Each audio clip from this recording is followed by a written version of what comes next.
things go around the way we did not plan. Good morning once again, everyone. Good morning.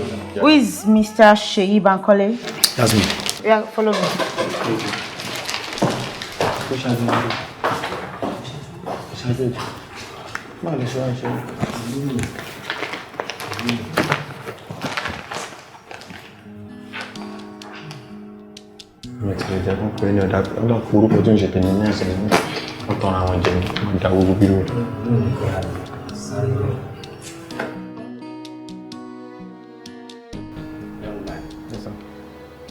Did any francophone country? No, sir. No, sir. Wow. But oh, I didn't know you can speak French very well, right? Yes, sir. Mo lọ sí Alliance Française, sir. Oh. Yes, sir. Ibẹ̀ French, right? Yes, sir. Oh, that's good. Yes, sir. Thank you, sir. Congratulations, my brother. Thank you so much, sir. You're welcome. Yes, sir. You're welcome. Yes, sir.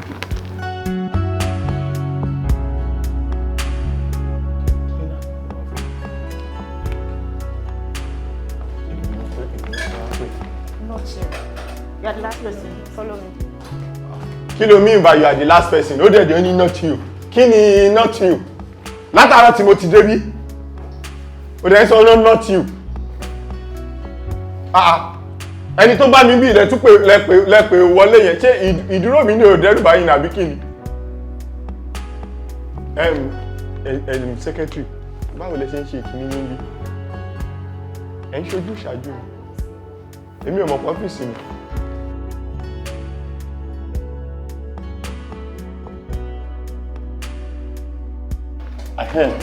Èmi ló kàn kí n wọlé sí yàbí nítorí kò sẹ́nibọ̀dì tó wà bímọ èmi nìkan náà ló kún sí ẹjẹ́ ìṣe nǹkan tí máa ṣe. No, a ti mú àwọn tá fẹ́ mú already.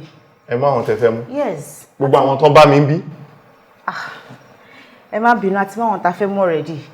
Ibi tẹ́ ti rí mail yẹn, tẹ́ ti rí advert yẹn, ẹ má worry. Wọ́n tún máa post mi síbẹ̀, ẹ máa rí iṣẹ́ tó fit ní gangan ní company wide. But now, a ti mú àwọn tá fẹ́ mú already. Mo rò pé nǹkan kan ṣe yín ṣá. How? Mo rò pé nǹkan kan ṣe yín ṣá.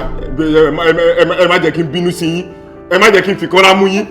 Mo jókòó síbi látàárọ̀ gbogbo àwọn èèyàn tó dé tó bá níbí ẹ ti pè wọ́n wọlé ẹ̀dẹ̀ bá mi sọ pé interview kì í lọ wo ibi tí advert wà. Ọ́fíìsì lẹ wà náà. Ẹ̀yin lẹ máa ṣàlàyé yẹn fún mi ọmọ kọ́fíìsì ni màá sún envelope yín mọ́ yín létí ìgbà òpórí yóò pé kẹ̀. Tọ́mọ wà náà hospital tí mò ń wá iṣẹ́ kí lè rí ọmọ tó kí lè tí tọmọ yẹn kú mọ́ mi lọ́wọ́ ló dà ní. Ṣé kọ́mọ yẹn kú mọ́ mi lọ́wọ́ ló tẹ́ fẹ́ bójú tó kú ọmọ ni. Ìpele ṣé báyìí? Ẹ wúwo ìpè náà ẹ máa fún mi ní sẹ́ẹ̀lì báyìí bí mo ti jókòó síbi látàárọ̀.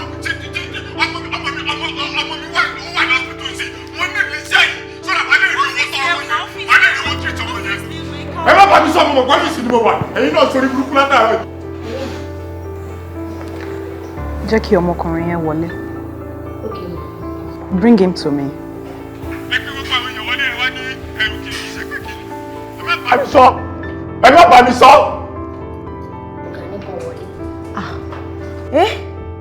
Ẹ tẹ̀lé mi, elétẹ̀ ń parùgbà lọ́wọ́ mi tiẹ̀. Ṣé fẹ́ gbé mi ṣubú ni? Ẹ farabalẹ̀ ẹ dúró. Ẹ dúró. Don't tell me what is not jare. Come on, open the door, jare. Kí ni what to do?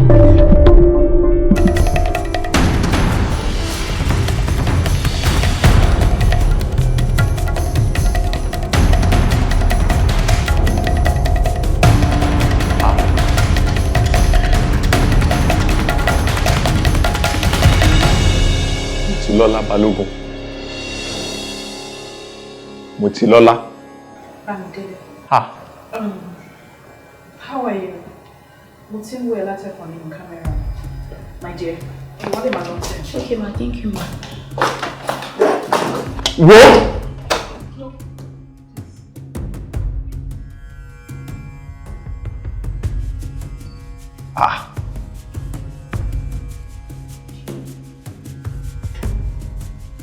Òkú.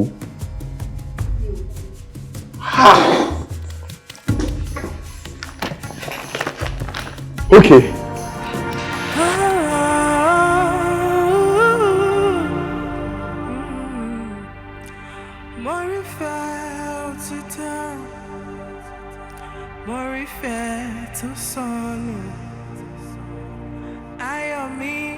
padà wálé.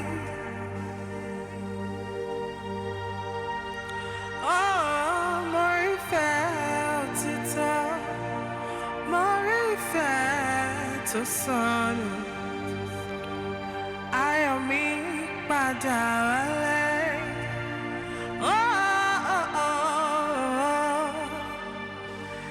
And the flame rise again.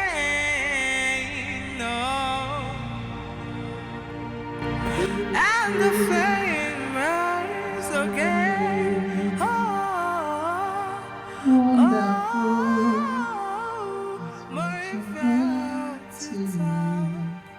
More felt more family.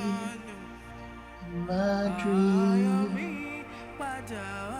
every day, and I pray for you, Queen of my life. It's you I see. Wake up! Breakfast for you. You better know. Oh, shit. Thank you so much. Yeah. I love you so much. You're the best. What can I do without you? But Emily jẹ́ kí n máa sọ yẹn. Nítorí ṣé nǹkan kan wà tí mo lè ṣe láìrí ẹ ṣá? Nah, nothing. Ìwọ gangan ni èmi tí mo mí. Tí n bá rí ẹ. What? Ikú nìyẹn. Ha! Yeah. Mo máa ẹ̀ka rogun ikú. Ṣòrí, kò sí nǹkan tó lè ṣẹlẹ̀ tí mo lè fi ẹ́ sílẹ̀. I love you so much. You mean everything to me. You are my life. Tí n bá fi ẹ́ sílẹ̀, bí ẹni pé mo fẹ́ para mi nìyẹn. Yeah. Yes. I love you. And I mean it. You mean the world to me. I love you forever. Till death do us part. Come here.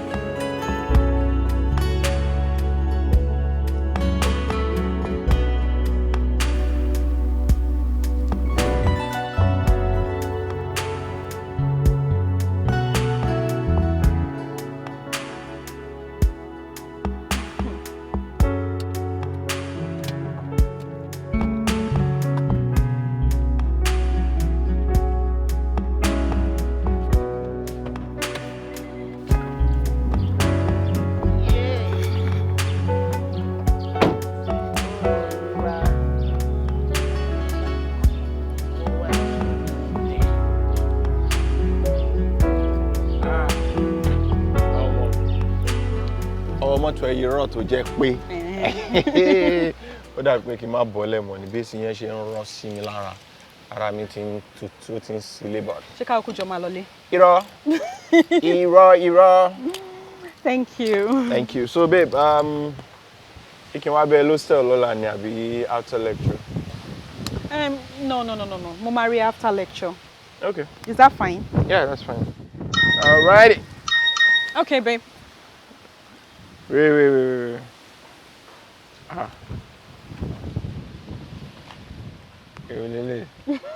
What the? Wow. Owó project ẹ̀ tó sọ pé o ti san. Yeah, but Wọ́n ní mo bẹ send. This extra 100K.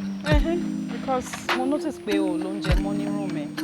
Kò sí food stuff mọ́, so wà á kàn fi change orí ẹ̀rọ food stuff. Thank you so much. You're welcome. Ọlọ́run á jẹ́ kí èmi náà lè san oore yìí. Amen. Tọ́jú ẹ̀. Amen. That's appreciated. Amen. Thank you okay. so much. No It's problem. okay. All right. Jẹ́ kí n tètè máa lọ torí mo ṣì máa rí rántí. Okay. Yeah. Ìrora o, ìrora.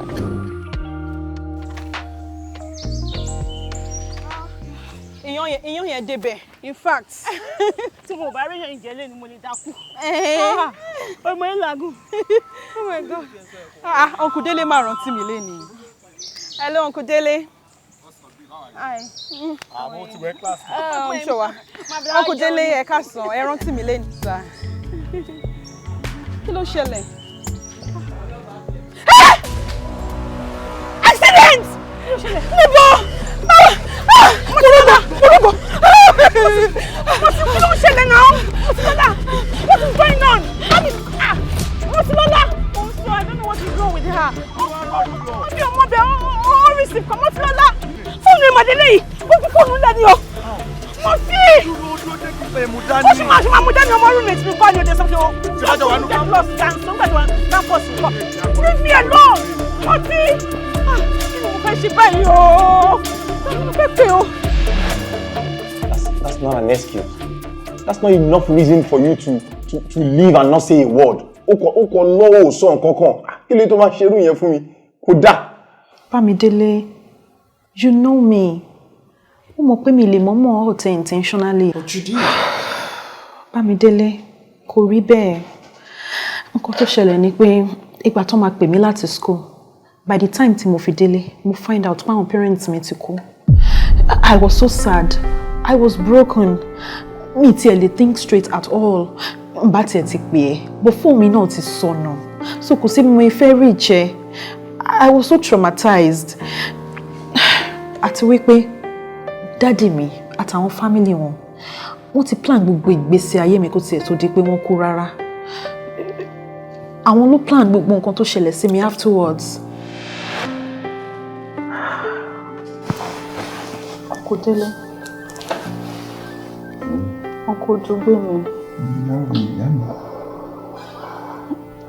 Ẹ jọ̀ọ́ sà, ó ti tó bí ọ̀sẹ̀ méjì tí a ti ṣe burial dádì àti mọ́mì, tí mo dẹ̀ ti wà lọ́dọ̀ olórí ẹbí ń bí báyìí. Ẹ jọ̀ọ́, mo ní kí n sọ fún yín pé mo fẹ́ máa lọ lẹ́yìn nítorí mo ní láti prepare fún school. Ó ní àwọn projects tí mo need láti defend. Ẹ mọ̀ pé final year ni mo wà. Àti wípé mi mọ nǹkan tó ń lọ ń gbòòrò. It's like I've been cut off the world. Ẹ mọ̀ pé phone mi sọnù. So mi tiẹ̀ mọ anything tó ń lọ ní school, mi mọ anything tó ń lọ rárá. Mi ráyè reach àwọn ọ̀rẹ́ mi. Ẹ jọ̀ọ́, tẹ́ bá tiẹ̀ lè fún mi láyè kí n lọlé, kí n lè máa padà sí school. Àbí ṣé ó ní reason tẹ́ ṣe fẹ́ kí n jáde rárá ni? Motilola, it's a good thing you are now as good as a graduate yourself. So, àwọn òye ayé kan ó tún ti yí ẹ, life-wise, business-wise, even talking about litigations or òfin, àwọn kan ti yí ẹ ń sìn. So, mo fi pé àsìkò tó fún ẹ láti mọ̀ pé láti bí ọdún méje sẹ́yìn. Your dad was involved in some wrong investments. They affect him. Yeah, he ran into debt. Gbèsè. Ó ti wá ṣe gbèsè kékeré, gbèsè ńlá gan to affect even lórí ọ̀rọ̀ ìgò insurance company closed down. Serious debt. As a matter of fact,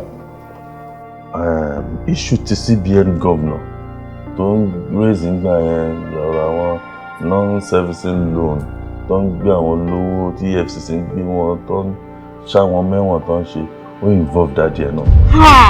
Yes, ó ní nǹkan kan tí ò jẹ́ kó gbórúkọ wọn gbà yẹn.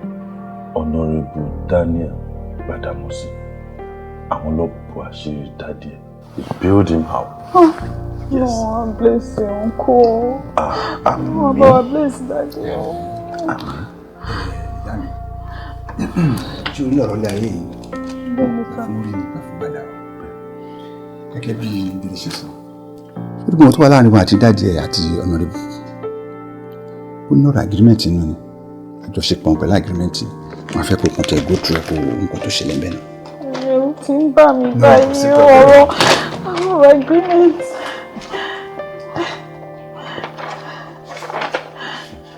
ní written agreement báyìí.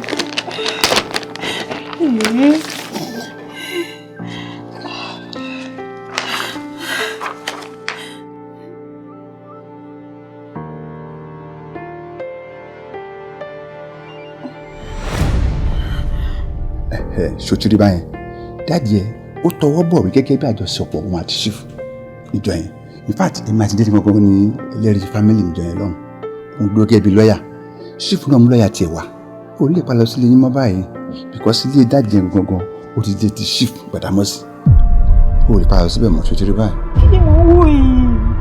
Kí ni mo ń wò yìí? Gbogbo company. Yes, the companies. There is more. Keep reading.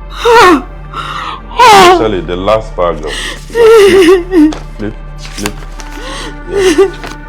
Ibẹ̀ was silent. That's the crux of the matter. What is this? I have been betrothed. What if anything changed? Ẹ jọ̀ọ́, ọmọdé ṣì ni mí, ẹ má ṣe báyìí. Ẹ jọ̀ọ́. Kò sí nǹkan tí ò ṣẹlẹ̀ àdó ọ̀rọ̀ rẹ̀. Àwọn fẹ́ fi wá orúkọ kan gẹ́gẹ́ bí ìbọn tí ọgbọ́n ti kà níwájú tó padà lẹ́yìn wá sí ìdájọ́ ní àwọn tí ọgbọ́n ti kà sí ti àgbẹ̀rẹ̀ sọ fún un. Uncle, please, ẹ jọ̀ọ́. Ẹ jọ̀ọ́, eléyìí ò possible. Ẹ jọ̀ọ́, ọmọdé ni mí. Ẹ jọ̀ọ́, ẹ ṣàánú mi. Ẹ jọ̀ọ́, ẹ bá mi bẹ̀ wọ́n. Ẹ jọ̀ọ́, Uncle Dele, please. I'm sorry. I didn't know you went through all that. But kí ló dé tí wọ́n náà pè mí láti retrieve line ẹ̀? Mo retrieve line ẹ̀ lóòótọ́, àmọ́ kò ṣiṣẹ́. Later ni mo wá realize pé wọ́n ti ground sí mi. Ṣòro. Wọ́n jẹ́ kí n ní àyè communication at all. Ìgbà tí mo tún get sí mi ní ìgbọ̀n, wọ́n track ẹ̀, wọ́n dominate life mi, wọ́n monitor every movement mi. Tí n bá make any call, tí n bá ṣe anything, wọ́n máa ń mọ̀. They know everything, so kò sí bí mo fẹ́ ṣe. Orbit. So, as I was saying, Honorable ní kí n sọ fún mi pé àwọn numbers méjì tó wọ́n fún ẹ the mistake kankan gbọ́dọ̀ wáyé lórí ẹ̀. 2 numbers should be grounded. Ṣé you get? So, àwọn orúkọ tó fi register àwọn numbers yẹn tẹ́ bá come across ẹ lórí sim mi ó máa jẹ́ sim 1000 kẹ́ máa grounded. This iṣẹ́ gangan ó díẹ̀ sí shift gan, ó díẹ̀ sí Honorable gan. So no joke about it. But nǹkan tí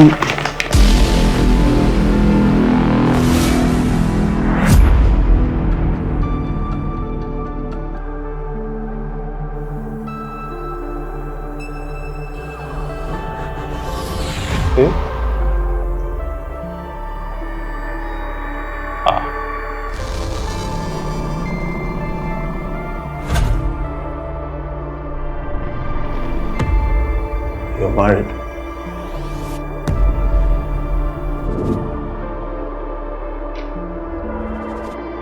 So tó ṣe sálọ nìyẹn. Nítorí ó fẹ́ arúgbó yìí ló ṣe sálọ. You even married to an older person.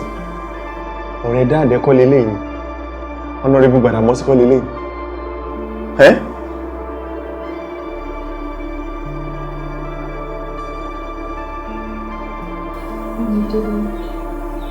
Kò rí bẹ́ẹ̀. Situation yẹn ó kọjá agbára mi ni. Mo sọ fún ẹ lẹ́ẹ̀kan wípé daddy sign àwọn documents kan. So the marriage was part of the arrangement. Sorry, gbogbo nǹkan tó ṣẹlẹ̀ wà overwhelming. I was helpless.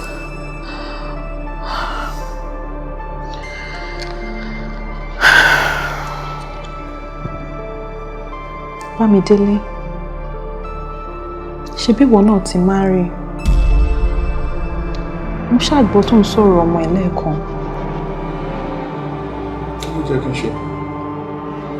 What was I supposed to do? Mobile, mi ò rí ẹ, kò síbi tí mi ò wá ẹ dé. So, what am I? Nǹkan kí ló jẹ́ kí n ṣe?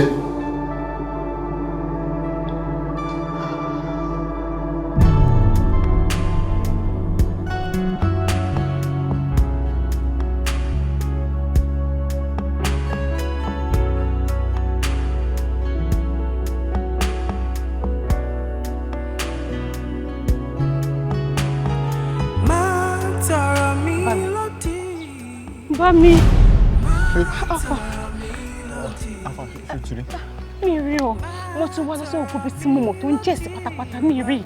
Kò yé mi, gbogbo family house mo ti débẹ̀ kò yé mi. Kí ló ń ṣẹlẹ̀ ṣé wọ́n rí ni? Mi ò rí. Mo ti wá káàkiri. I even went to her house. Wọ́n lọ ti ta lé wọn. Mo lọ sí company dáadé, iṣẹ́ lọ́n ti pa. Gbogbo mo lọ sí online gbogbo account ẹ tí mo mọ̀ tí mo try ó ti delete gbogbo account. I don't even know what is happening. I'm tired. Ti wo gbogbo account ẹ. Gbogbo account ẹ wà kò wà available mọ́ lórí social media. Kí ló ń ṣẹlẹ̀ báyìí? What has come over this girl? Níbo la fẹ́ wá sí báyìí? Níbo la fẹ́ wá sí báyìí? Bó tún mọ ẹni tó lè béèrè ẹ lọ́wọ́. Oh my God. Irú kí la fẹ́ pèlè gbogbo ọmọ class wa gan ọmọ bí tó wà. Wọ́n lè sọ pé báyìí ni.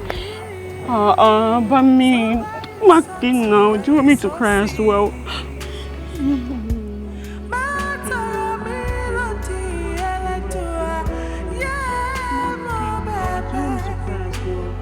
Please, what's the bye? Hey, my job is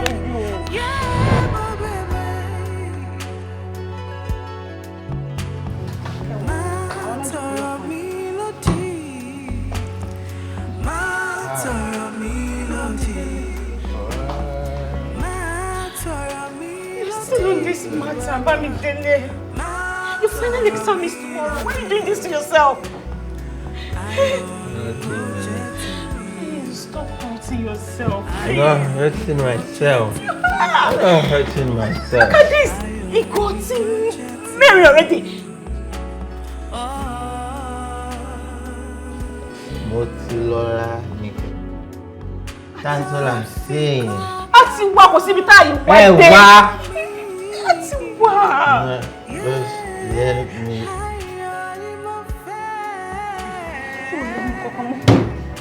Mo lè ṣe rẹ léṣe kò possible. I'm not doing that. I'm okay. I'm married. Okay, Motilola. Yes. I'm a wa.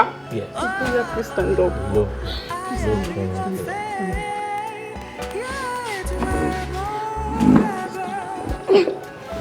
Help me! Mama, please help me.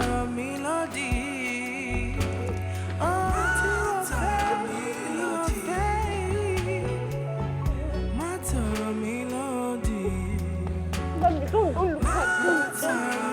Don't look back.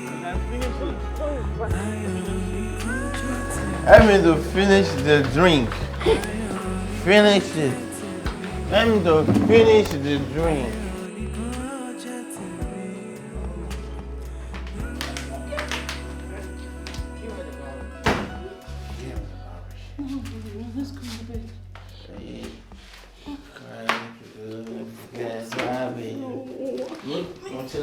Oh, good. Oh, it's the last two.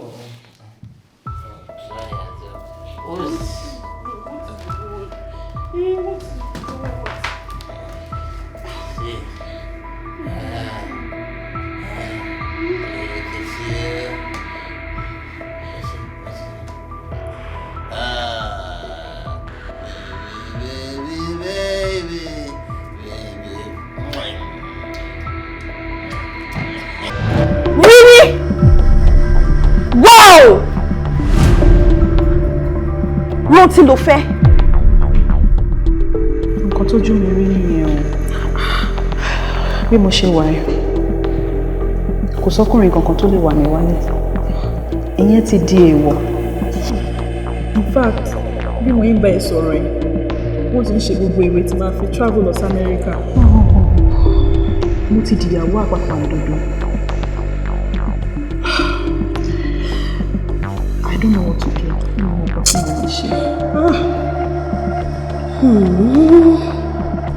ọ̀rọ̀ yẹn wá sọ sí ní ọmọ gbọdọ̀ síbá. Ṣèṣe bó ti lọ. Ṣùgbọ́n ẹgbẹ́ ká lè dàgbà ìsìtìlẹ̀. Ṣùgbọ́n ní kárọ̀ ṣọ náà bí. Kárọ̀ tó máa ṣọ. Kéde má ti kú fún mi. Èmi máa advice kó fẹ́ chief. Kí try, yes. Wo owó wà lórí òkú wa ní ilé ìgbé. Ó dẹ̀ mọ àwọn ọkùnrin. Ọ̀pọ̀lọpọ̀ ọkùnrin ló wà nínú àìdúró. Dànsákì tó wà lára báyìí ló ń bá ń délé fẹ́. Yes. Ó sì má ké. Ó ní ìfẹ́ tó lọ sí. Arúgbó ni máa nìyí. Orí dájú ni mo ti dàgbà kí ni èjì mi ti máa lọ fẹ́ arúgbó ni wọ́n. Lọ́la mo ti lọ́la kò sárúgbó ń Ghana.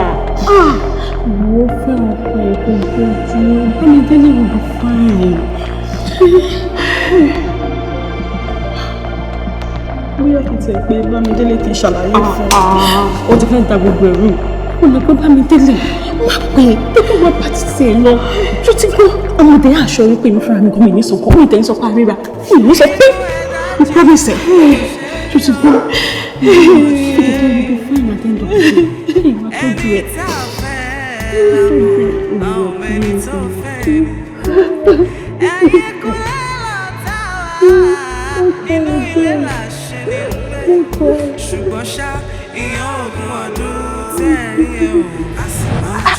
Wọ́n ti ló bímọ fún ẹ. Wọ́n ti lè fún lóyún. Dá mi. Okay, ó dẹ̀ kó ṣe iye mi ni o. So, ó ní pé ẹ̀yin méjèèjì ti like ara yín back in those days. I was just in the picture. Let's feel a fair ayé gbà yẹn, right? But ìgbà tí mo disappear, ẹ wá rí perfect opportunity. I can't believe this. All wrong. You're getting it all wrong. It was just a one night thing. Èmi àti òjò lọ́rọ̀ àjọsọ kankan tẹ́lẹ̀. Kódà mi ò tiẹ̀ lè explain bó ti ṣẹlẹ̀ mi ò. Àjọ lọ́rọ̀ àjọsọ pé ó yá pàtó nǹkan báyìí. Nothing of sort. But you started seeing each other after I left. You started dating each other, right? Not right. Not right. She was the only person tó wà pẹ̀lú mi tájọ ń wá ẹ káàkiri. I see. She was the only person available. Tájọ ń wá ẹ káàkiri. Mi ò rẹ́ anybody, kò sí anybody. I was down. I was emotionally broken. I don't know what to do. Òun ló ń pẹ́tù sí mi lọ́kàn from time to time. It was just a one night. I could call it a mistake. Nígbà tó dẹ̀ doyún tó lóun lóyún, òun ò lè ṣẹ́ oyún. Òun ò lè padà lọ lílọ sọ fún wọn pé òun lóyún láì mọ́kọ lọ. I know where to be found. Mo ṣe wò pé okay, let me honor her. That's all. That's fine. It's okay.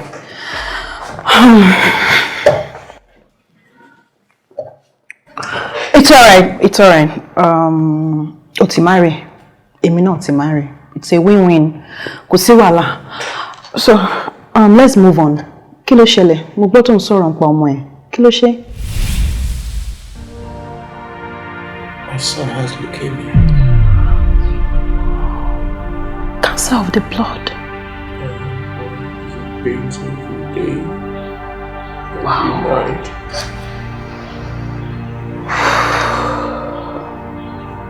Oníṣẹ́ actually gbogbo owó tí wọ́n kó jọ orí sickness yẹn ló lọ sí.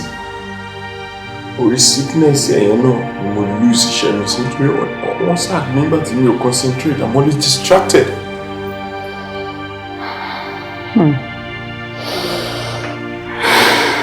Pẹ̀lẹ́ bá mi. You must have been through a lot. I am so sorry. So sorry. But unfortunately, o lè ṣiṣẹ́ níbí báyìí o. O lè ṣiṣẹ́ pẹ̀lú mi rárá. Why? What do you mean why? Tó fẹ́ fún mi níṣẹ́, mo ti. Iṣẹ́ wà níbí báyìí náà. Vacancy wà níbí báyìí. There is vacancy. Iṣẹ́ wà níbí báyìí. You know I'm brilliant. You know I have things upstairs. You know I will deliver. I will help your company grow, even beyond your own imagination. I will use everything that I have, ideas and everything to push your company. Bami, I know all this. Shori company is not mine. Ọkọ mi ló ní company. Èmi kàn jẹ́ GM company ni. I can't employ you. Mi ò lè gba ẹ́ síṣẹ́ níbí báyìí, ò lè bá mi ṣiṣẹ́. Mi ò fẹ́ wàhálà Bami. Ìjọ. O lè ṣiṣẹ́ pẹ̀lú mi. Why?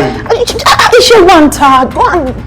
This is Nigeria, kò síṣẹ́. Lọ wá. Kò síṣẹ́. Vacancy tí mo rí bí ni mo ṣe wá. Kò síṣẹ́ ká. Lọ wáṣẹ́ síta. Bami, o lè ṣiṣẹ́ níbí báyìí. I need this job to save my son. You will save him. To ṣiṣẹ́ elsewhere. The man ṣiṣẹ́ yìí, I will be able to gather money so that I can sort his traveling. So nobody travel for treatment. It's my business. Help me. I can't help you. I cannot. Please. You know what you shall do. Even for anything, what you told me. You came here on my knees every day. Go and sort it out with your family. Go and sort it out. I can't help you. What's in all that? What's in all that?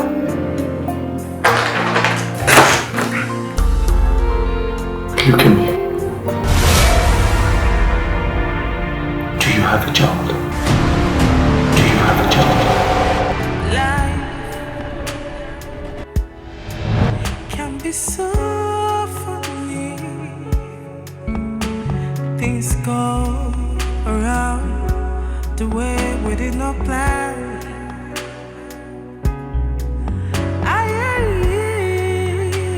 So by so to I so see. Wọ́n ní ìwọ ni ó ti ń bọ̀. Má sọ fún mi pé iṣẹ́ ló wá lọ tó wọlé nídà yìí. Ká má bí èsì pé kí ló mú bọ̀. Bí ẹlẹ́bì náà ni bó ṣe lọ ló ṣe pọ̀ sí kankan. Máa kò ní jábọ̀. You left me home. All alone by myself in this house with a sick child. Ìwọ sọ pọ́kùn ìwọ. Tó máa pè bàbá. Wàá sọ pé bàbá wa jáde wá ní bàbá ní ẹ̀. Ọwọ́ ẹ̀rìn ló látàrọ̀ bí onímọ̀ sọ́ǹgì. You're not even ashamed of yourself. What is wrong with you? What is your problem? What is wrong with you? Àtìgbà tí mo ti lose iṣẹ́ ló ti change ló ti di ọ̀nà sínú ilé. What is your problem? Ṣé mi ò mọ̀ pé mo wá sick ni? Ṣé mo rí sickness ọmọ yìí náà ni mo lose iṣẹ́ sí? Iṣẹ́ náà ni mo wá lọ látàárọ̀, iṣẹ́ ni mo wá lọ. Iṣẹ́ ni mo wá lọ, mo rìn láti Ọ̀bádá títí bí ọba tó gbogbo ọrùn ẹsẹ̀ ló ń ro mí. Iṣẹ́ ni mo wá lọ. I'm doing my best, I'm trying my best. What is wrong with you? Just shut up! Shut up! What mess is going on? You're not doing anything! Ṣé mi lọ tí òun tó dé láti tí mi ò rí kankan òun ló fẹ́ fi leave? My child is dying! Ilé náà ń gbé yìí, owó lè ti dì o. Àwọn ilé tí wọ́n tún send memo sí wa, ó fẹ́ kọjá mi jáde kọjá mi. Ọmọ tó sick, you want them to throw me on the street? Oh no! This is also my child. This is also my child. He is also my child. Prove that to me that it's your child. Ṣé kò sí pàpà máa ṣe lórí ọmọ? Be man enough and do that. My child is sick. Do you think cancer of the blood is a joke to you? You take it easy. It's my son too. It's my son. You don't die. Ọmọ mi ni ọmọ ti tèmi náà ni. Ọmọ ti tèmi náà ni. Iṣẹ́ náà ni mo wá lọ. Iṣẹ́ ni mo wá lọ. Mi ìrí kankan ni mi. Iṣẹ́ ni mo wá lọ náà. Àbí ìlú àgbákò lélẹ̀ ọ̀nà.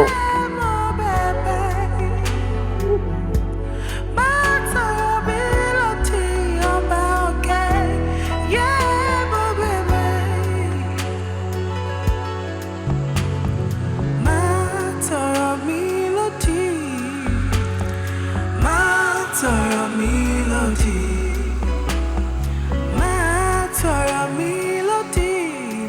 Babe. Babe.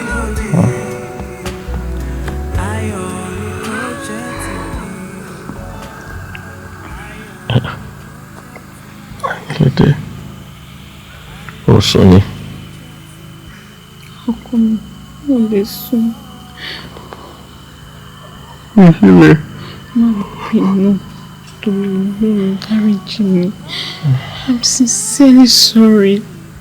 I shouldn't have reacted that way. Please forgive me. Honestly, I'm feeling so bad. Joe, but you realize it's one of the Forgive me. Forgive me. No. It's fine. Please. You know, ọ̀rọ̀ ọmọ náà já ló ń ṣe. Yes. Pẹ̀lú ògo Ọlọ́run àmúláradá. Àmín. I'm not upset. Àmín. Thank you so much. Thank you for forgiving me. Thank you. I'm sorry.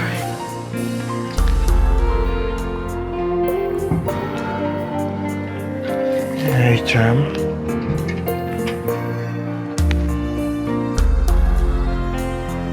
How are you?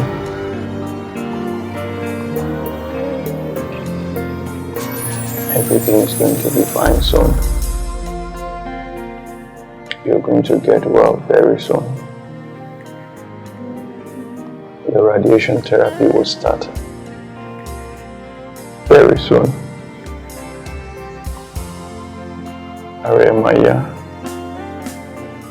and we will be one big happy family again.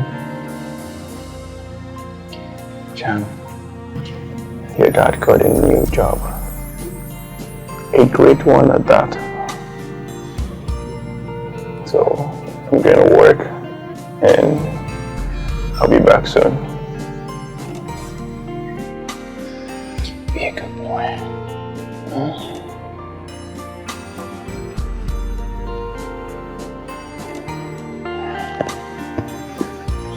I'll see you soon. I'll be back.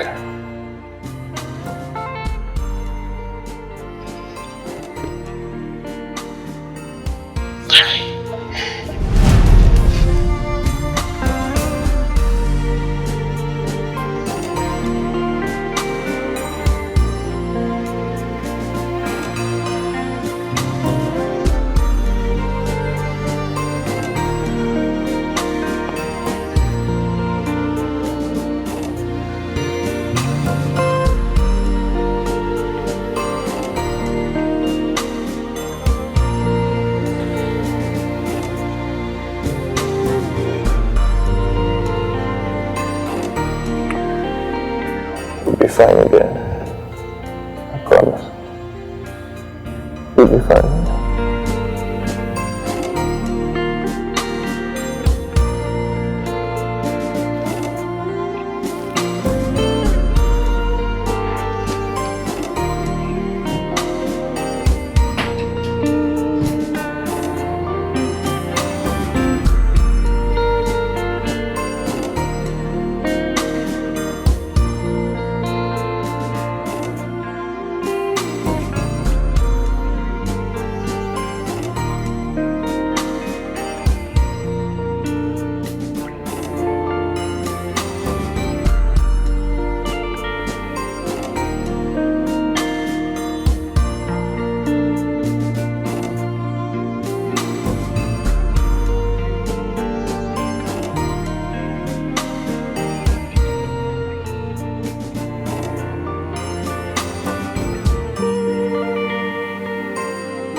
And the flame once again, oh,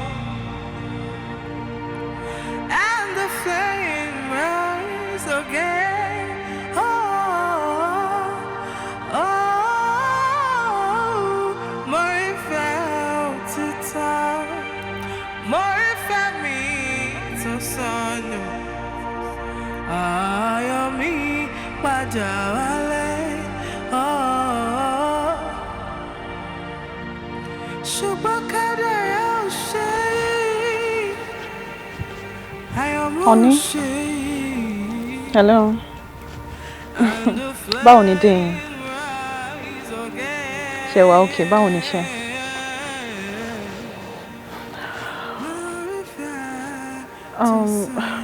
Honey, mo fẹ́ tọrọ nǹkan lọ́wọ́ yín ni sà.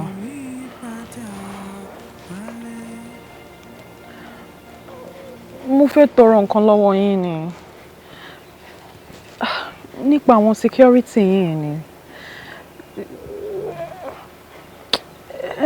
No, kò ṣe pé wọ́n ṣe anything fún mi.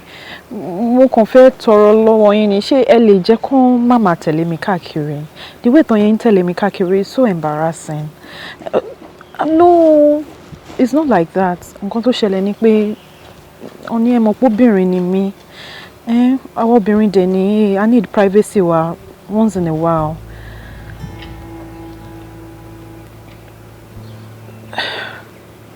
Bẹ́ẹ̀ni sir. So I just feel like wọ́n lè máa ṣiṣẹ́ wọn mi ní kẹ́ sack wọn. Wọ́n lè máa lọ drop mi sí office. Tí n bá ti ṣe tán, kán tó wá gbé mi padà sílé. But kán má máa tẹ̀lé mi káàkiri lọ everywhere tí n bá ń lọ. Ìyẹn ti wà tiring.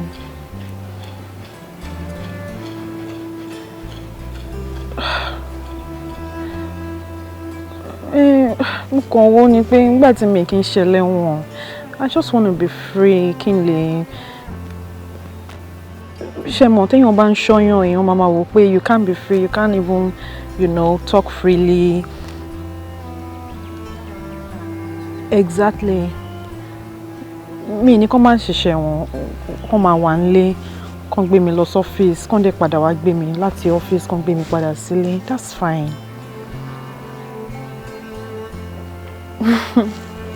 Thank you so much, Honey. Ẹ ṣé gan ni. Okay. Mama, expect calling. All right, bye. Finally. Kí ló dé láì ṣẹlẹ̀ wọn. Ẹ máa tẹ̀lé yàn káàkiri.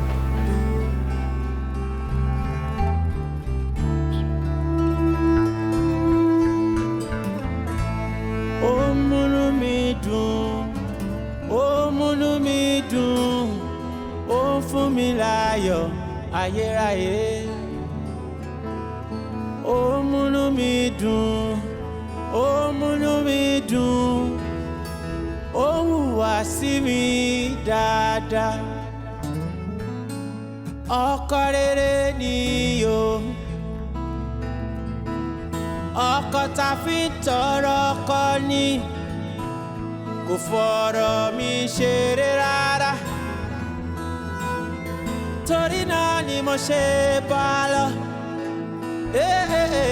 Ó múnú mi dùn, ó múnú mi dùn, ó ń ṣe mí bí mo ṣe fẹ́. Kò yàn mí kéré, ó ń ṣe kẹ́mi, Olúwọ̀run ló so wá pọ̀ látọ̀run. Ó múnú mi dùn, ó múnú mi dùn, ó ń ṣe mí bí mo ṣe fẹ́. Ìwọ lẹ́ni tákàn mi yàn, àti káwá pọ̀ látọ̀run. Ìfẹ́ lèyí what God has joined together, let no man put asunder.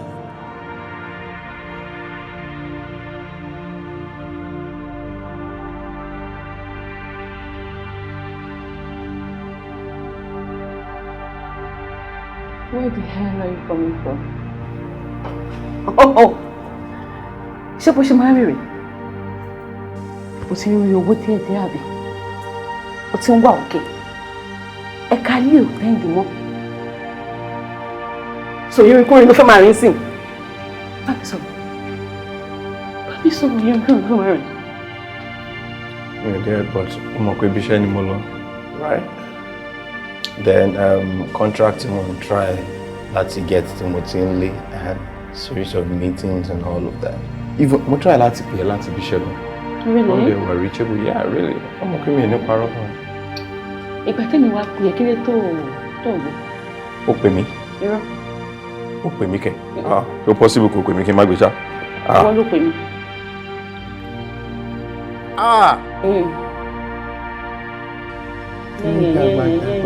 16 missed calls. No, Mary. D&D ní fóònù mi wọ̀nyí.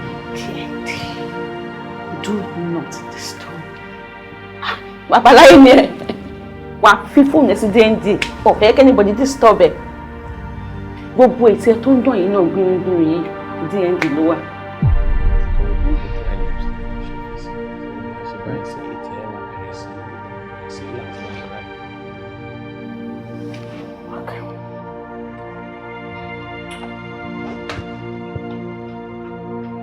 Life is a two-side of a coin. Won't tell me so for me, mo mọ̀ pé tá bá máa fi parí training mi gbàgbé, they will be able to defend the project themselves. Definitely, sure. Ẹ̀yin ọkùnrin. Ṣé ẹ kí máa ń wo mirror ni? Ó stain ìsàlẹ̀ náà. Yes. And also, nǹkan. Oh, the water aṣọ. Mi ò kọ bí ara ṣe.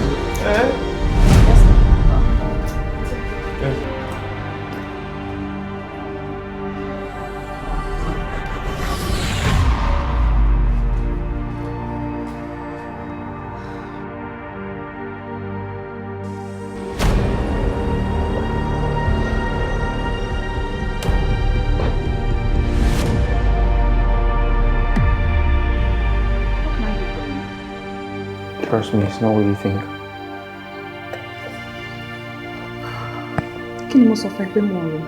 Bọ́tì mi ló tú tó kàn bá mi adjust, that's all. Bọ́tì ni ẹ tú, ó wá ń bẹ adjust.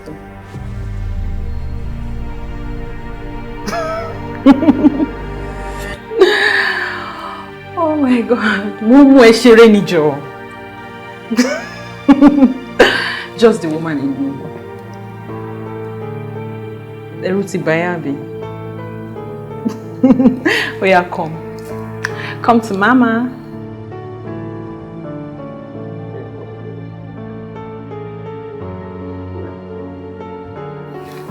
Come and give me a kiss.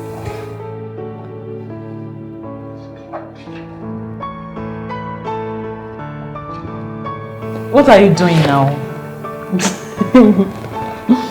Ṣé ìwọ náà fẹ́ máa mú mi ṣeré ń sìn?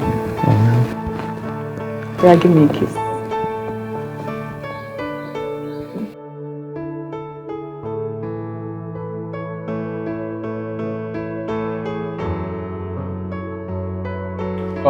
Mrs. Ronti, I've been offering earlier. Traveling documents and your money ready. So, get up, prepare in the next 2 weeks. Okay, can you move? You're welcome. You're welcome. But we can need Okoyinla to sign consent form. Yeah, story without that consent form, Alimali move. Dr. Mabindejo, she could sign consent form. Yes, Ms. Roti, very, very important. Over very, very important. So by signing, one be travel, I be money travel. No, only that is no. He has to sign the consent form. So in got to my delay 1 year, so she must sign it. Babe, Timba sọ fún ẹ pé mo miss nǹkan, and I want you right now. I miss you too, but you know that's not possible. See, ó dà yín pé kí n gbórílé ẹ láyà àbí bóyá kò kọ́dùn mi. I'm just alone. Alright. I want the same too. I miss you so much, but it is what it is. This is so tiring. ẹ sí anytime tó bá wù mí. Tí ó ń fún mi díẹ̀ jọ. Mama, I can imagine, but I miss you too. Babe, tell me you love me. No. Okay. No, for me, you can sign the proposal on my behalf. So you need to wait for me to get to the office. You will sign it and then forward it to them. Just put FF, and just send it to them. Because it has to be with them first thing tomorrow morning. That works. Ṣé rántí nìyẹn? It's okay. Let me leave you. I love you so much. Oh, need láti reply. Just text me on WhatsApp. Okay, that's good. Well done. You're such a smart person. I like that. Okay. Egbenye, I love you. Bye, don't reply. All right. Thank you. I appreciate it. Yeah. Cause your presence makes me happy. No, see, you come and bag Your presence is everything to me. Oh. What's wrong, man? Oh, I'm sales manager, man. I won't pay. I'm telling you. Cause I'm lonely tonight. Don't keep me lonely. Ọkàn mi ṣàfẹ́rí rẹ. Well, I need nǹkan ni.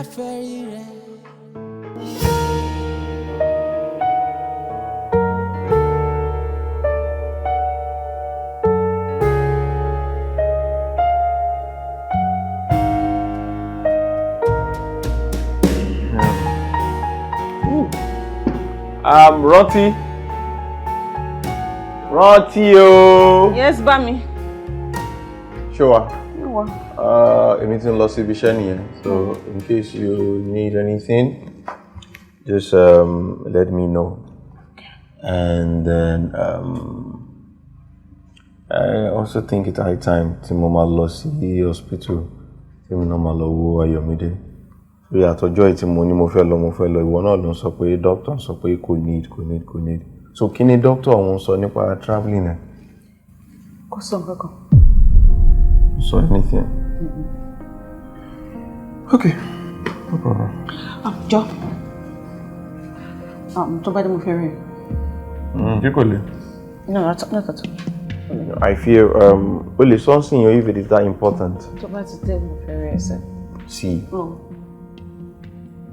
I'm punctual at work all the time. Látọjọ́ tí mo ti ń ṣiṣẹ́ mi ò pẹ́ débi iṣẹ́ rí. So tí mo bá pẹ́ débẹ̀ láàárọ̀ yìí, wọ́n lè query me for it. So tell me what is it?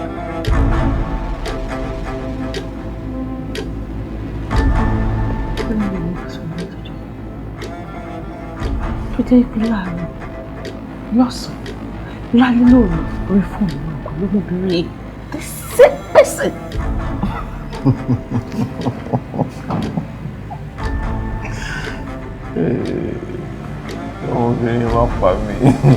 See, if anything is taking my attention, it's definitely work. Okay? You see, when you don't overthink anything and don't overwork yourself, okay?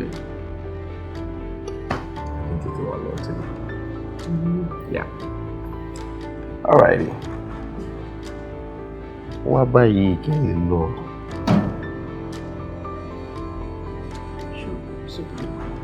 Yes, I'm sure. See, I think we need more time to bond together. Maybe that time and space. Bami, mo agree pẹ̀lú ẹ, but kí la fẹ́ ṣe? Ó ṣá mọ̀ pé mi lè sùn ta. Gbogbo lè tàn ṣe gan ọkọ mi ò gbọ́dọ̀ mọ̀. Ká tiẹ̀ máa dúpẹ́ pé wọ́n sí around. Wọ́n ò gbọ́dọ̀ mọ̀ ohun tán bá mọ̀ pẹ̀rẹ́. Bami, ikú nìyẹn o. Ikú ni ti bá wá dé sneak out. Sneak out? How? Oh, my first sneak out. Show rí pé security ń ṣọ́ mi everywhere ni. Ó fi hàn show me. Yàtọ̀ sí yẹn gan CCTV wà everywhere nínú ilé. Ká ní pé mi ò deactivate CCTV bí báyìí, ṣó rò pé mi àti ẹ lè máa ṣe gbogbo nǹkan tá à ń ṣe yìí ni. Mi mọ bí wọ́n fẹ́ ṣe yẹn. Ìwà ẹ̀ ló ń ṣọ́ mi káàkiri. Okay, má bàbá. You have an idea? Let me hear it. To buy my work. Why not? Okay. Let me get to work. Don't worry. I will wonders. Shigidi shete, oni kogbe ulo sodo lo. Àǹfààní pọ̀ lára ẹ̀dá, bọ́n mi lè lọ̀gá yẹmi sí. Ẹni àná ní kù wọn mẹ́fà tó ní kankan ọba ó, àbùkù ara ẹni. Àtọ̀rí lẹ́yìn, bó fi síwájú àfi sẹ́yìn. Ìlú gángan.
Sáré lọ sí gate.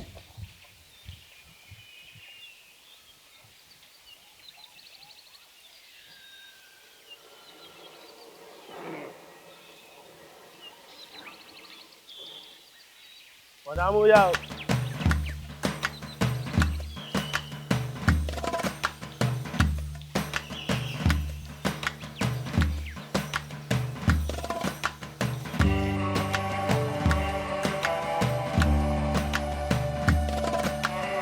Ó dàbọ̀.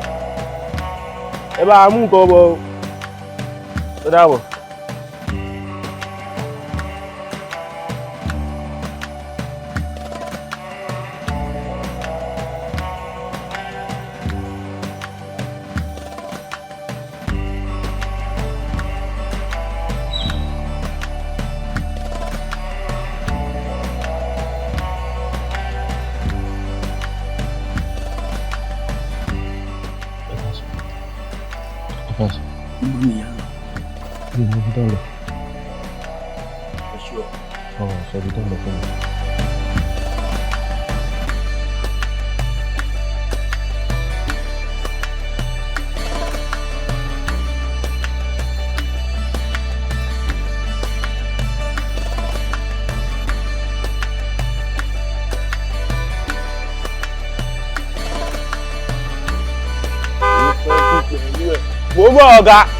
Mo bọ̀ ọ̀gá mi.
Mọ́tò ìyàwó mi náà.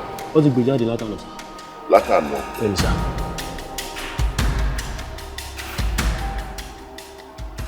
Irú òjẹ́ sí àwọn kan fún mi.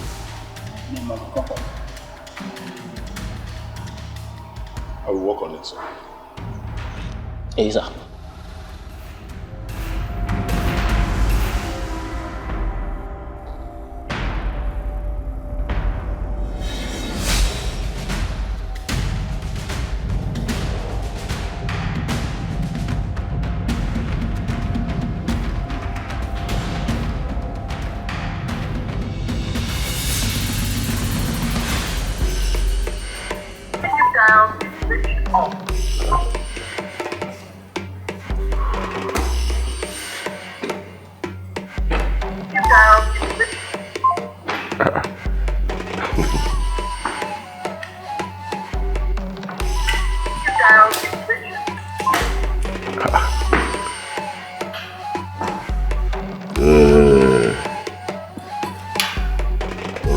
Gàtè ó jọ gàtè wá fẹsẹ̀ méjèèjì ó fi tìrò gàtègàtè kí ló rò Henry.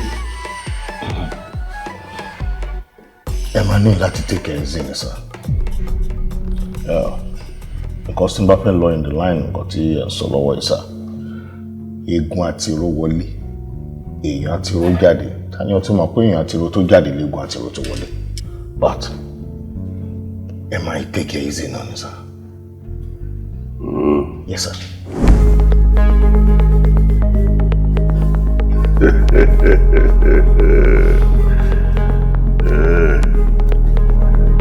Yeah. Guy, open it.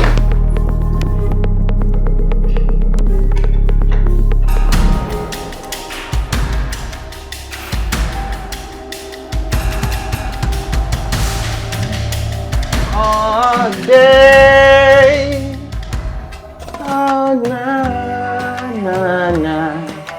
I pray to see you, oh girl.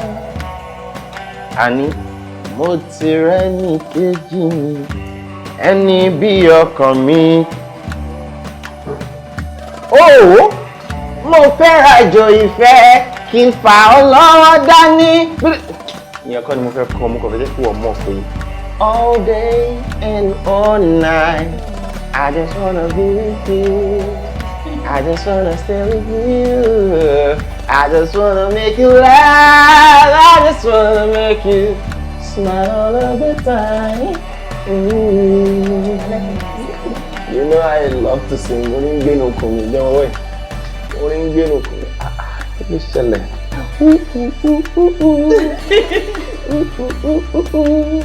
Wá ṣe fàájì o dey fẹ́ your distraction. Wedding ring ni distraction n cause fame. And I don't want no distraction. Èmi kò fẹ́ distraction. Ibo kí n ti bẹ̀. Reality Ọlọ́run fẹ́ kó àwọn wo lẹ́yìn tó bá ti kó gbogbo toiletries wọlé má tún.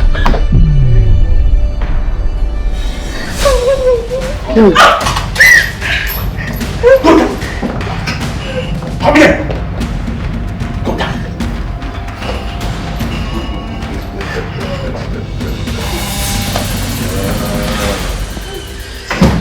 Henry. Wo? Lórí wedding ring, $1,000 ni mo fi ra ọ́. Ó ní o bọ́ síbí.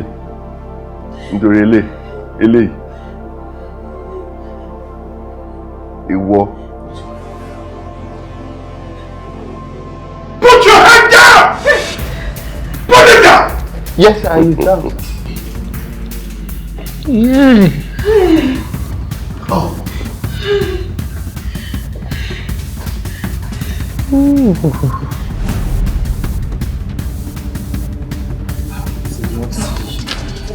Doctor. Mrs. Ronti, why the delay? Why the delay on your son's appointment? Why? For the fact pé mo ní bẹ́ẹ̀ some 50% on the bills, but you cleared it all. Jẹ́ wá lówó kankan. I'll give Mr. Bamdele called sign, can't they travel, so why the delay? Doctor, kò ní bínú ni. Ní rírò tèmi bó ṣe lè wò kó mọ́tò. Ṣé rí mo sọ fún kọ́kọ́ bí ara sí ni. Kódà láti bí ọjọ́ mẹ́ta ni mo sì ń fọkọ mi tọkọ mi ò gbé. Ọlọ́run gbọ́ mi mọ bí tó lọ. Mrs. Rossi, you have to be fast about it. You know this is your son's life. Me life ọmọ ilé wa at stake by you. You have to do something fast about it. Mo náà tó náà fi jíǹkì mi lélẹ́yìn. Mo ti gbọ́ yìí máa wà.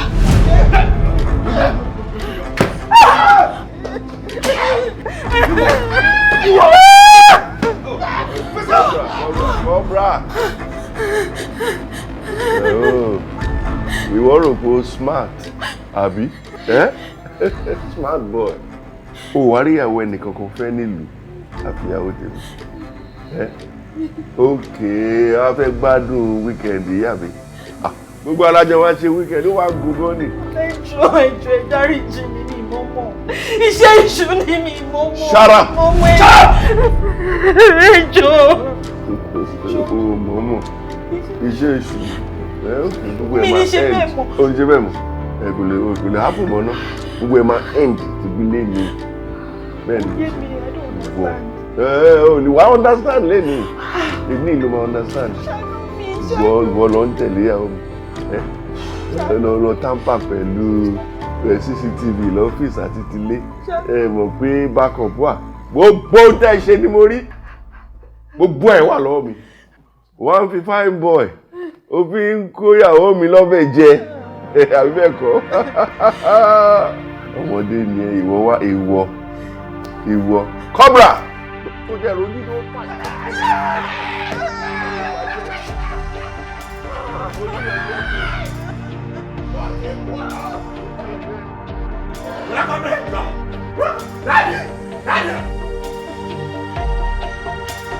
Wo orí tó dà wọ́n ló fà. Wọ́n ló jẹ́ kí n ṣe bẹ́ẹ̀. Kí leléyìí fún ẹ tí mi tí? At least he's a better man than you. What? At least kò kí ń nà mí. Get back! He's not a psychopath! Get back! Boss! Please! Permission to show us! Please! Okay, he's a better man. Tell me about it.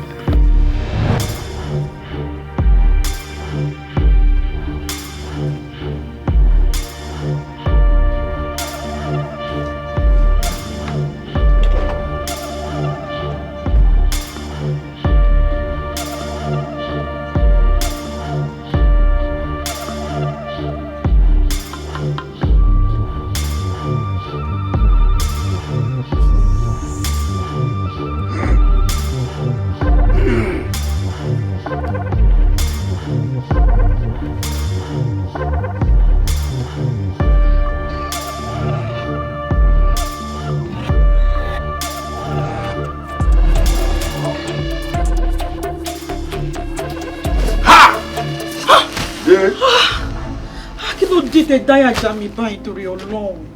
Èèyàn máa lálàákàlà lójú oorun, èyí tún máa disturb èèyàn lójú ayé. Kí ló ṣẹlẹ̀ ní time yìí? Kí ni ó ṣẹlẹ̀? Kí lẹ fẹ́? Kí lèmi fẹ́ mi ọkọ ẹ̀? Mo ti sọ fún ẹ pé tí n bá fọwọ́ fún ẹ báyìí kó máa jẹ mi. Ẹ ní sọ̀rọ̀ Kí ni? ẹjọ́ ṣé bẹ́ẹ̀ níbẹ̀ tí kí ló ṣe ṣe kó kò tí ì tó mi. Ẹ̀yà tó wọ̀ mo tún fẹ́ ṣe mí ni. Rẹ̀ mi. On all fours! Force! Àní on all fours!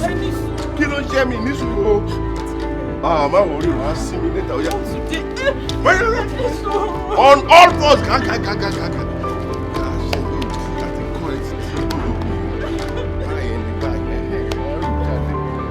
Jáde fún mi.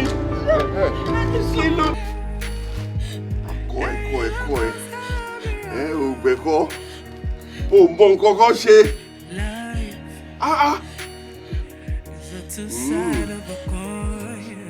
O mọ̀ ṣe àbí? Màá dẹ̀ kó àwọn ọmọ tó máa wá ṣe tí wàá máa wù wá tí wàá fi kẹ́kọ̀ọ́. Bẹ́ẹ̀ ni mo sọ fún ẹ. Mi ṣe kí ni?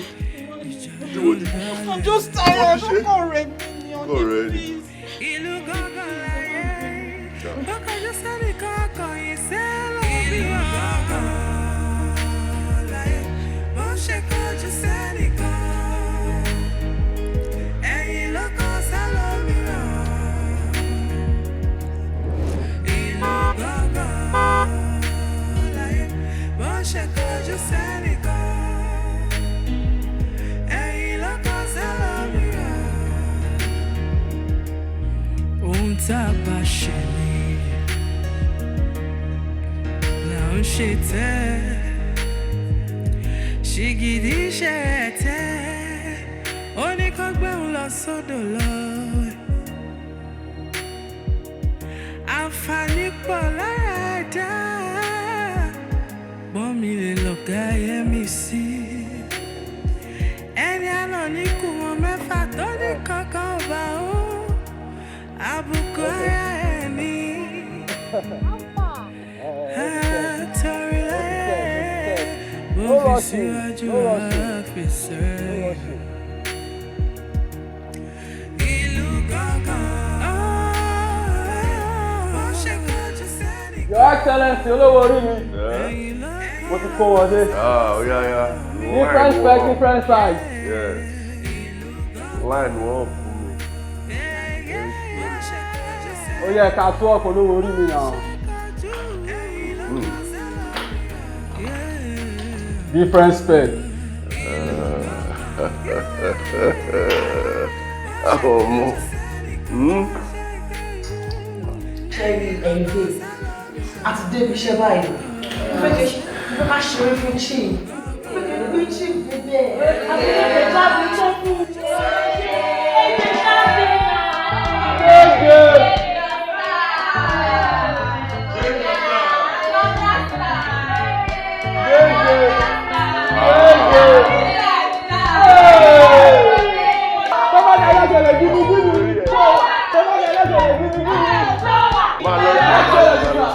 Ẹ tẹ̀lé mi ká lọ.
Psychopath ni mi. It's alright. My head feel fine. Oya mú kan. Ṣé ìwọ ni kí n kọ́kọ́ pa àbí òun? Àbẹ́ ìbí dé. Ẹ jọ̀ọ́ ọkọ mi, ẹ jọ̀ọ́, ẹ dáríjì mi. Ẹ jọ̀ọ́. Ẹ jọ̀ọ́ ẹ bá mi fi Bámidélé sílẹ̀. Ẹ jẹ́ kí mi padà síbi tí mo ti wá. Ẹ jẹ́ kí n padà sí Amẹ́ríkà tí mo ti wá. Ẹ jọ̀ọ́ mi ní wá sí country mọ́. Mi ní wá. Ilé ti ṣẹ̀ mí jù. Cobra! Let's go. Boss, the IT guy. Cobra, no. Hello, bro. Please do fast. Okay, give me 5 minutes. I want to get to location to the format now. The fun has just started. Ó jẹ́ àwọn adùn ní ẹ lọ gbé wá fún.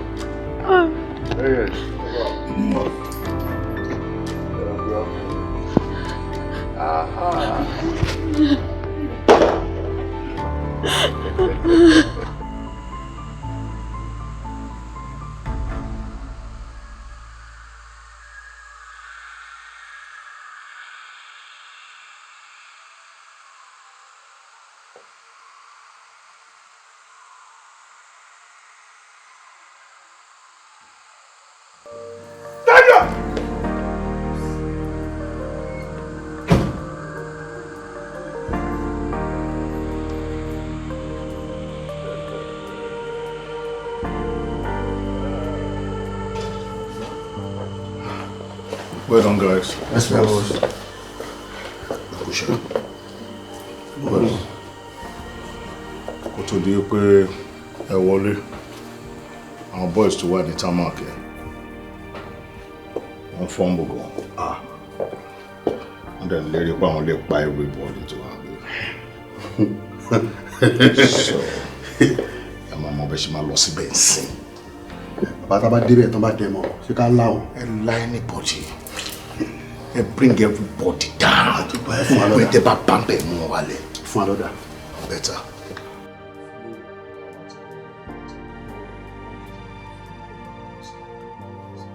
Aláì náà wà dẹ̀ máa fọ́ ní. Oh, better.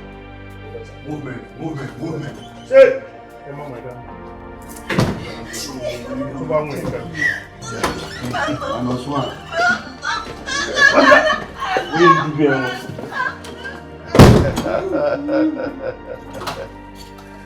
Okay, now, yeah. Open the package.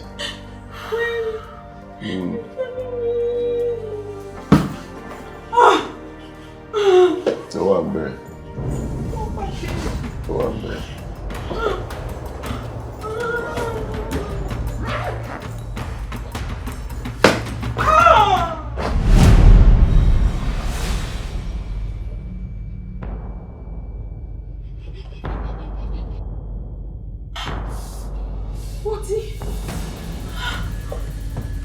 What?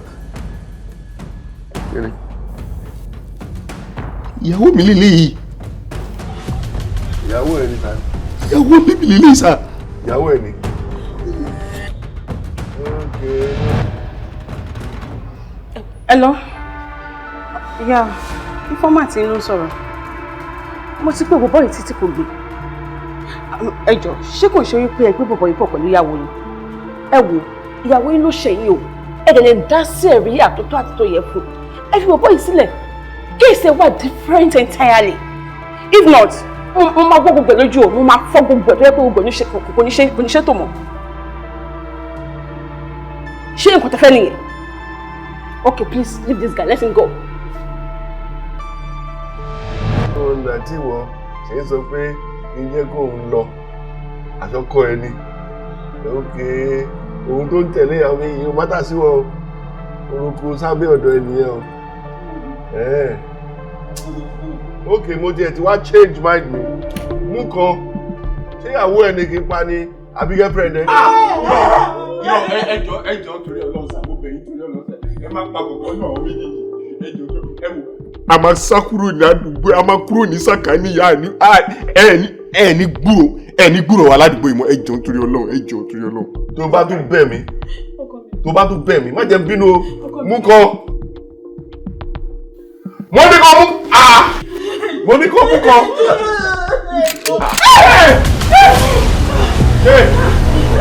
Sá, mú kan.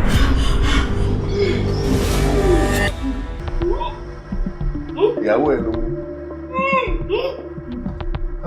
Lórí burúkú ni báyìí o. Ìyàwó ẹ̀ ló náwó sí. Ìwọ gan àṣé ò lè lọ́ọ̀dẹ ọkọ. Èrè kan ní kan pa ẹ́ dànù. Èkè kan pa kò lè ṣì máa ráyè tẹ̀lé ìyàwó mi. Orí ẹ̀ ò pé gbogbo yín lọ sí kọ́kọ́ bá pẹ́ lé ìdánù náà. Má dànù.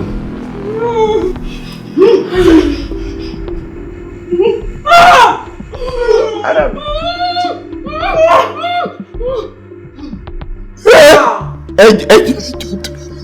Ẹjọ́ sá. Ẹ má ṣe bẹ́ẹ̀, ẹjọ́ ọmọdé rí. Ọkọ mi, ẹ bàbá, ẹ ṣàánú mi, ẹ bá mi bẹ̀ wọ́n. Kí ni fairness láti wọ ẹnìyẹn lánú? Henry, èmi ṣe pọ̀pọ̀ lọ ẹ lọ. Èmi ló wá náà bọ̀ sí kí ni problem ẹ̀? Àbí kò ń ṣe ẹ ni? Ṣé ìyàwó rẹ̀ ṣá? Yóò shoot ẹ tí mo ní kó shoot. Ó yẹ dàrú. So 5 million naira tó fún mi bí 2 years ago yẹn ló fi bìdí pé máa fi gbàgbé gbogbo nǹkan tó ti ṣe fún mi àbí? Ọgbẹ́ tó dá sí mi lára kò sí tó ti jìnnà mẹ́.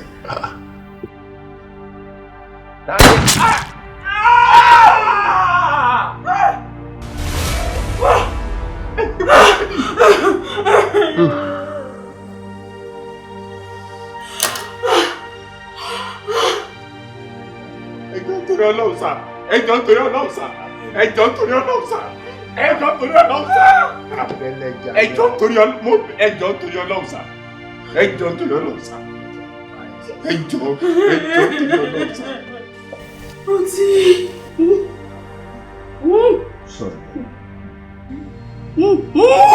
Sorry baby, sorry baby. Ṣé wọn stress ẹ pé kókò tó gbé ọdún? Sorry dear.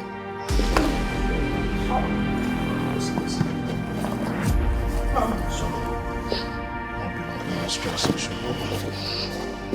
Sorry.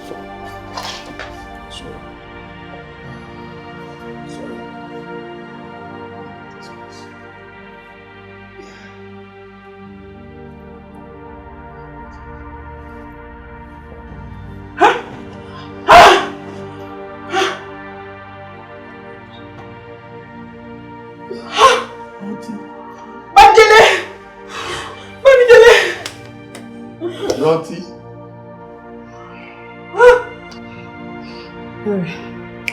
Yà mí níbọn.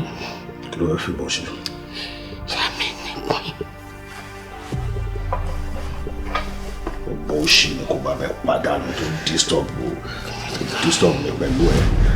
Ọmọ sùúrù jẹ́ àìṣòlè àndó ẹ̀. Tó bá yín o máa tá ìdánù mi. Oṣù ọ̀ fi síbi orí ẹ̀ àbí kí bẹ́ẹ̀ pa. Rántí jọ tó yọ lọ rántí yàtàjọ jẹ rántí bá ṣe jọ bẹ̀rẹ̀ rántí pé rántí ọmọ wa jọ tó yọ lọ. Lẹ́jọ́ òṣì tó rò yìí, pàwé rẹ̀ ìdánù jọ, ó pàdánù.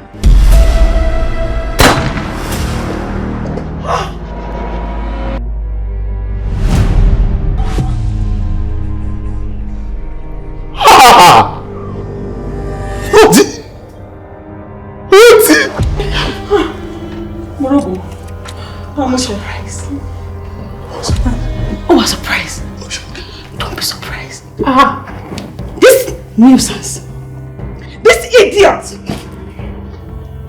But what am I here for me? When you got in school. But boy, he kidnapped me. All because of money. I love this guy. Genuinely. But boy, betrayed me. This is a big betrayer. Who betrayed me, Tom? Only come kidnappers kidnap me. Who pago go woman? Who so padà wá bá mi lẹ́yìn yẹn? Who forgive her? Just because of love. But boy, disappear later. See me or Rima? And no jump time mo ṣe pàdé gbogbo ẹ̀ again.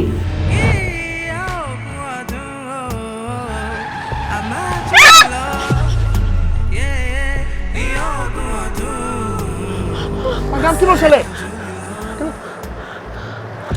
Rántí. Henry, kí ló ṣe mí? Where are you coming from? Kí ló dé? No, ṣẹlẹ̀. Rántí. Sorry dear, sorry.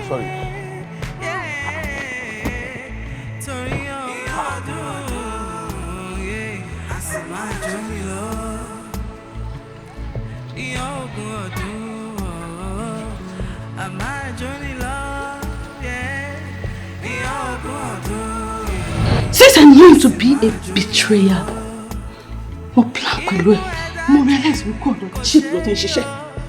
Mo wá lu ọgbọ́n mo wọnú life. You see all this you're seeing? Plan o. Èmi ni mo plan ẹ̀.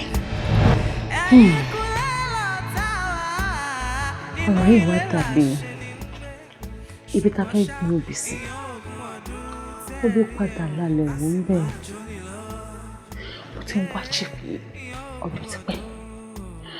Mi ò mọ̀ pé ó ń ṣiṣẹ́ pẹ̀lú ẹ̀. But listen, chief kọ́ ló ṣe mi o.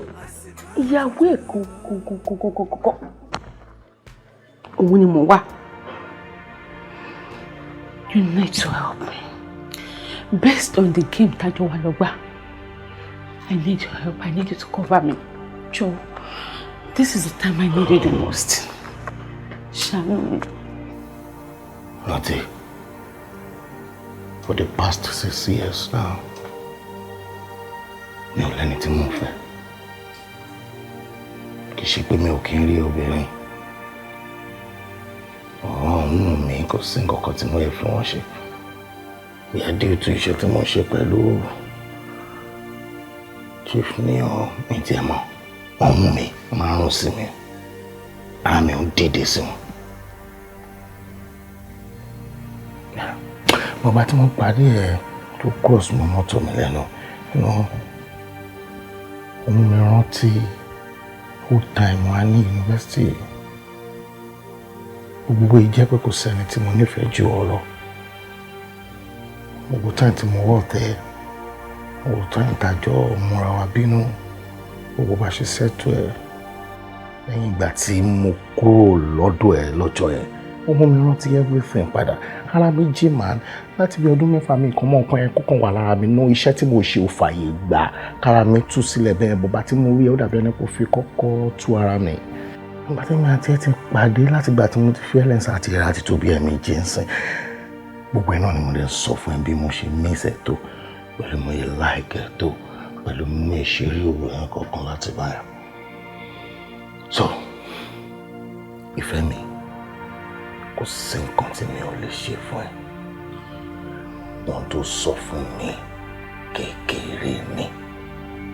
For treat for copy ìyàwó gbàdámọ́ sí. Kékeré ni ẹ̀ níta ni.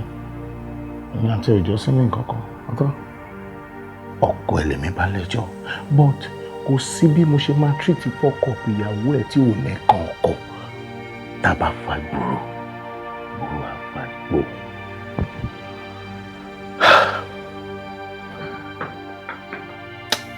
Nǹkan mọ́ bí mo ṣe lè jẹ́ ju gbàdámọ́ sí ní àtijọ́ wa ti pẹ́. Àtijọ́ wa ti pẹ́. Ó ṣẹ́ mi bọ́ àtijọ́ wa ti pẹ́. Of course, I understand. I still love you as well. I still do. Tó bá ṣe lè fún mi, you won't regret it. Please. 6 years ago tí mo sọ fún ẹ pé kò sí anybody tí mo ń fẹ́ mọ́ ẹ. Ǹjọ́ mọ̀ kí gbàdámọ́ sí ló fàṣà. Fi ẹ sí mi. Ojú tó mú mi rántí nǹkan wá. Dọ́ọ̀ ó ti fún mi lówó náà, but egbò yẹn yìí wà lára mi. Egbò yẹn ti jiná. But ọ̀rọ̀ tó ń sọ ń sìn, ó ṣí ojú egbò yẹn síta, ó tẹ́ kí wọ́n máa bí mi sí ju bó ṣe yẹ lọ. Nítorí tiẹ̀ àti ìfẹ́ mi tó padà. Má treat for up my. Má báyé máa ń jẹ́. Mo rí àzẹ́ ní egbò tó ti wà lára mi tún ṣí padà. Oh my Jesus, kí ló dé tí mo fi. Báwo ṣe ń kẹ́kọ̀ọ́ ọmọ jí?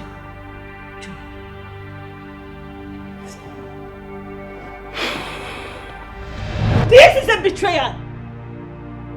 Tí mi ò bá pa idiot yìí, mo mọ̀ kó máa padà betray mi lọ́jọ́ iwájú. Torí betrayal yẹn, inú ẹ̀jẹ̀ ló wà. Alọ́ níta ń. Abọ́ níta náà ẹ̀. Bàmí Délé, mo mọ̀ pé gbogbo iná sí mi ẹ̀. Bó ṣe mú mi, kò wá látọ̀pọ̀ ẹ̀. Kò ṣe ẹbí ẹ̀. Ó fẹ́ bí, kò ṣàtọ̀pọ̀ ẹ̀. Jìnnìjìnnì ló gbé mi. Ọwọ́ mi ò dédé lọ.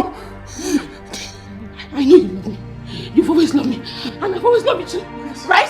We're in love. Right? It's because of this idiot. Rántí jọ ṣàánú mi nísòro èrè ọ̀rẹ́ lèmi àti àṣìṣe ni mi ìmọ̀ọ́mọ̀ ọtí jọ. Who do you think you are? Ọ̀rọ̀ kò fẹ́ tó máa sọ beauty. Ìwà dúró sí ẹ̀gbẹ́ mi. Are you crazy obsessed? You what? You this thing! This is my husband. This my dressing here. Mary Logme. I beat my life with you. All your movements.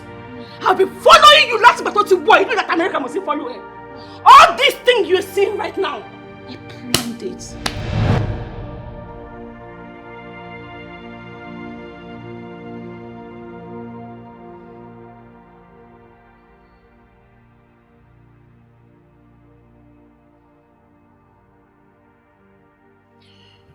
Babe,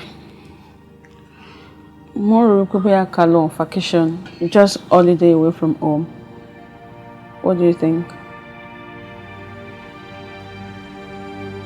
No, not a bad idea. Èmi náà mọ̀ pé o máa like. In fact, our apartments in Morigon, Lori, Airbnb, they are so fine and cheap. Distance what they pay never any disturbance in between zero. Kilo.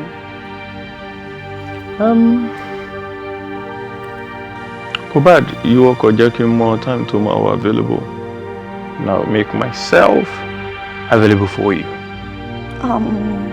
But ready, not ready. So I can drop contact on phone so that you can follow up. Abi? Yeah. Okay. That's fine. That's fine. Yeah.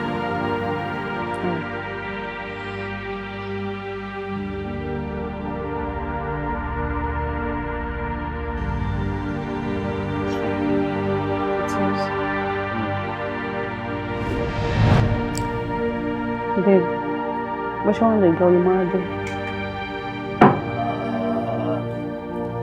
Monday or Tuesday? Oh. No, I'm not staying too long then. As soon as I'm back to Abuja, I'll appear. And then we'll have a little discussion, okay? Okay, I wish you a safe trip. Safe flight, okay? Yeah, no, something. Yeah, miss me. Really? Yeah. Anyway, so can the doctor say? Mark, I want to confirm but I'll feed you back. Okay, that's fine. I would. I'll be expecting. Okay. All right. Take care. Appreciate it. Bye. Right. I miss me, Joe. I'll be back in Jiffy. All right.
You won't beg me for forgiveness.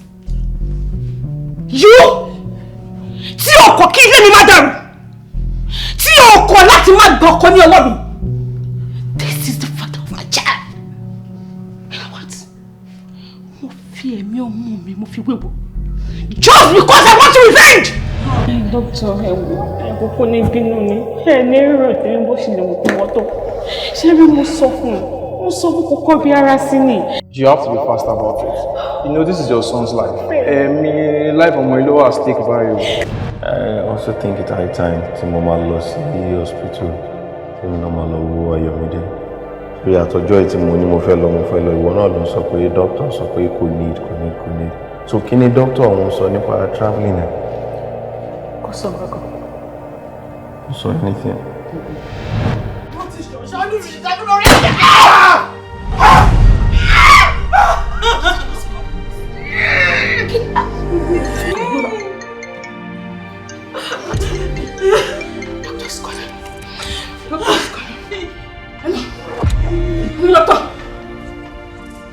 Doctor, I see you. Emergency. No. Okay. What's the weapon? I'm on emergency. No.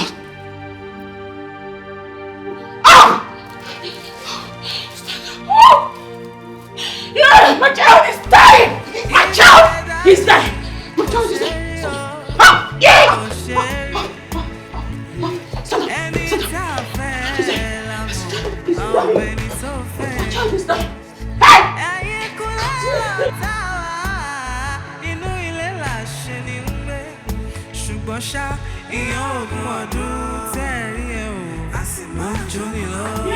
Doctor. Come on, have your seat. No. Kí ni nǹkan tó ń ṣẹlẹ̀? That's what we need to know now. Mr. Bamidele, I'm so disappointed in you. Láti jọjọ́ ẹ̀, kí wá sign consent form fún ọmọ yín ká gbọ́ ọmọ yín travel.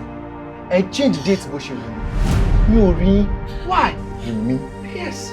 Consent form? Yes. Now where? Really? Immediately tí medical visa ọmọ yín ti jáde, mo ti sọ fún madam kó sọ fún yín. Kí wá sign consent form ọmọ yín dẹ̀ travel.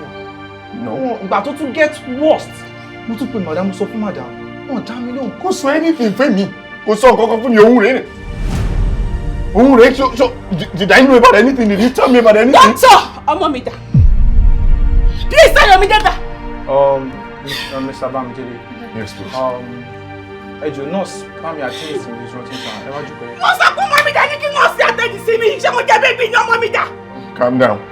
Kò ṣe sùúrù. Doctor, how is he now? What's the situation? Please. Kí tó pè yín lẹ́kùn, ọmọ yín develop ikọ̀. A lè try láti save her. Immediately mo sọ fún káwọn nurse rush her lọ sí ICU because it's not breathing fine. Wọ́n dẹ̀ fún oxygen but how is he faring now? We tried our best, but we lost him. Emma, calm down. Doctor, kí ló wí? We tried our best. We tried our best. Má fi kàn gbà kan lọ́wọ́ mi. Ayọ̀ ni mo fẹ́.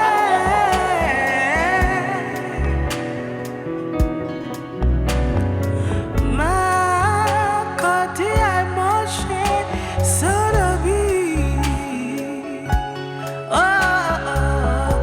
Ayọ̀ ni mo fẹ́.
It's so funny.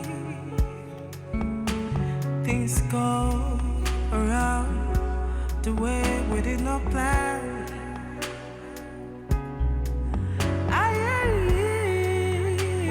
So by so to I so see.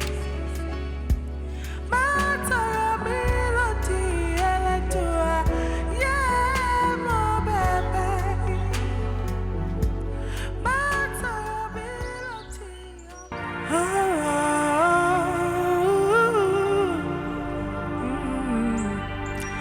mo rí ìfẹ́ òtítọ́, mo rí ìfẹ́ tó sọnù,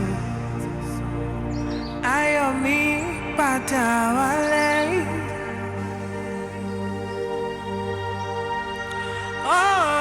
Mo rí ìfẹ́ òtítọ́, mo rí ìfẹ́ tó sọnù, ayọ̀ mi padà wálé.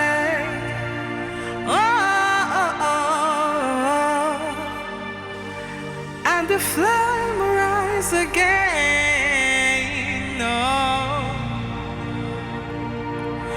And the flame rise again.